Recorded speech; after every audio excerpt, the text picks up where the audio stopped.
દાહોદ જિલ્લાના સંજેલીમાં સરકારી સસ્તા અનાજની દુકાન સામે ગંભીર આક્ષેપો સાથે અનોખો વિરોધ નોંધાયો છે.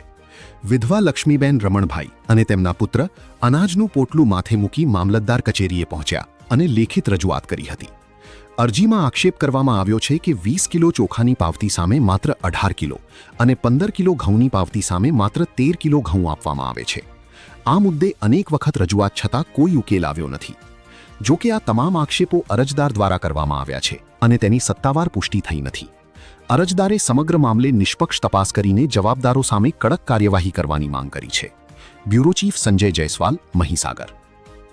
હવે અરવિંદભાઈ કુઠાયા મારું રેશન કાર્ડ છે એનામાં, પણ એ પાર્ટીએ મને 20 કિલો ચોખા મળે છે, 15 કિલો ઘઉં મળે છે. એની જગ્યાએ 18 કિલો ચોખા આપ્યા છે અને 13 કિલો ઘઉં આપ્યા છે.